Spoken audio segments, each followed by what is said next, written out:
नमस्कार प्यारे बच्चों, आज मैं आपको पढ़ाऊंगी कक्षा 11वीं की हिंदी की पाठ्य पुस्तक अंतरा का पाठ 12। इसका नाम है हंसी की चोट सपना दरबार और इसके कवि हैं श्री देव जी ने ये कवि लिखे हैं। और कवि परिचय जान लेते हैं। व्याख्या करने से पहले हम कवि परिचय जान लेते हैं। महाकवि देव का जन्म सन 1673 में इटावा उत्तर प्रदेश में हुआ था। उनका पूरा नाम देवदत्त द्विवेदी था। महाकवि देव औरंगजेब के पुत्र आलम शाह के संपर्क में आने से देव ने कई आश्रयदाता बदले, परंतु उन्हें सबसे ज्यादा संतुष्टि भोगीलाल नाम के सहृदय आश्रयदाता के साथ प्राप्त हुई, जिसमें उनके काव्य से खुश होकर उन्हें लाखों की संपत्ति दान की। और इनकी रचनाएं 52 से लेकर 72 तक मानी जाती हैं, जिनमें से भाव विलास, भावनी विलास, काव्य रसायन और प्रेम दीपिका आदि प्रमुख है। कवि देव की भाषा शैली प्रेम और सौहार्द झलकता है। संकलित सवाइयों कवित्वों में एक तरफ जहां रूप सौंदर्य का अलंकारिक चित्रण हुआ है, तो वहीं रागात्मक भावनाओं की अभिव्यक्ति भी संवेदनशील के साथ हुई है।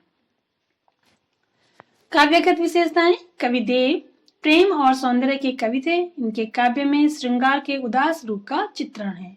अनुप्रास और यमक इनके पसंदीदा अलंकार हैं। कविदेव के काव्य की भाषा कोमलकांत पदावली युक्त व्रज भाषा है और भाषा में प्रवाह और लालित्य है। प्रचलित मुहावरों का भी खूब प्रयोग हुआ है। तो ये तो थी कवि का जीवन परिचय।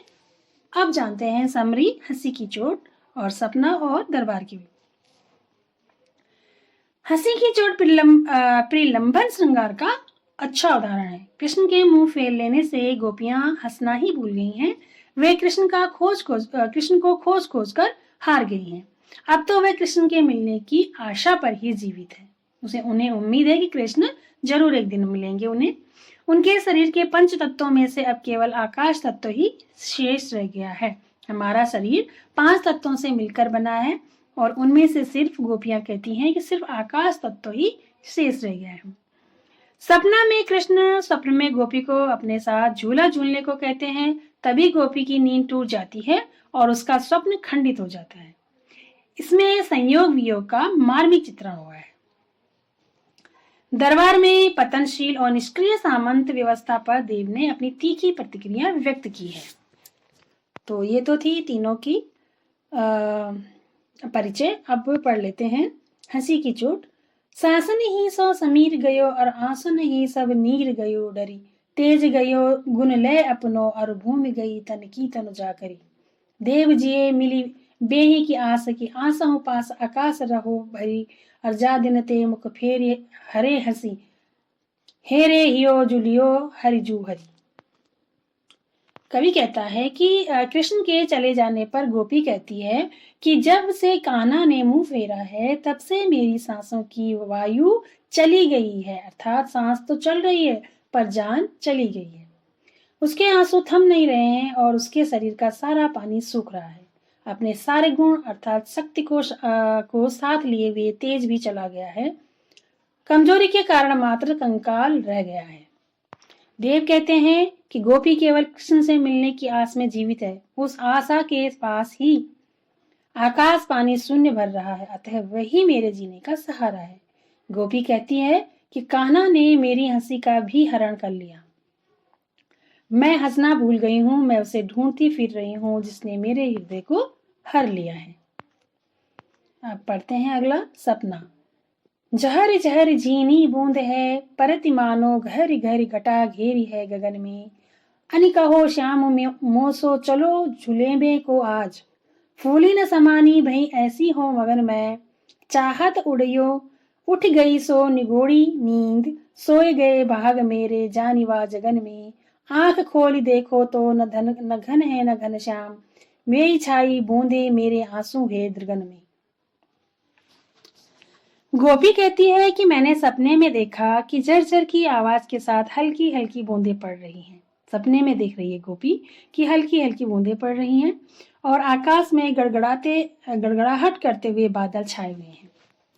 उसी समय कृष्ण आकर कहते हैं कि चलो झूला झूलते हैं, और मैं आनंद में मग्न होकर बहुत खुश हो रही थी। मैं उठना ही चाहती थी कि अभागी नींद खुल गई। जैसे ही वो झूला झूलने के लिए उठना चाहती थी वैसे उसकी नींद खुल गई। तो गोपी कहती है कि मेरा भाग्य ही खराब था कि मेरी नींद ही खुल गई और मैं कृष्ण के सहचर्य का आनंद न उठा सकी। आंखें खुली तो देखा कि न बादल थे न ही कृष्ण थे। कृष्ण से मिलने का वह आनंद अब विरह की वेदना के रूप में बदल चुका है। दरबार में पढ़ते हैं आगे। साहिब अंध मुसाहिब मूख सभा बिहरी रंग रीज को माचो भूलियो तहां भटकियो घट औघट बूढ़िवे को काहू कर्म न बांचो भेस न सुइयो कहो समइयो न बतायो सुन्यो न कहा रुचि राचो देव तहां निवरे नटकी बिगरी मति को सगरी निसिनाच्यो। कवि कहता है कि वर्तमान समाज में राजा अंधे हो चुके हैं, दरबारी गूंगे हैं और राजसभा बहरी बन चुकी है। वे लोग सुंदर रंग रूप में सब कुछ लुटा रहे हैं। राजा अपने फर्ज और जिम्मेदारियों को अनदेखा कर रहे हैं, दरबारी चुपचाप बैठे हैं। आम जनता की आवाज दब रही है। राजा और दरबारी अपना कर्तव्य को भुलाकर रूप सौंदर्य में खो रहे हैं। वे लोग सारे पतित कार्य कर रहे हैं। ये सब अनुभव कवि को कहाँ से हुआ? राजाओं के साथ रहते राज दरबार में ये सब वो देखते हैं, जिसका वो अपने कवित्व दरबार में वर्णन कर रहे हैं। तो बच्चों, ये था पाठ हंसी की चोट सपना दरबार। पाठ की हमने आज समरी पढ़ी, इसकी व्याख्या समझी। आप पाठ से संबंधित जो प्रश्न उत्तर हैं उसे अपने नोटबुक में कर लीजिए और एक बार फिर से उनको अच्छे से समझने का प्रयास कीजिए कवित्व को। तो इसी के साथ ये पाठ यहीं समाप्त हुआ और एक नए पाठ के साथ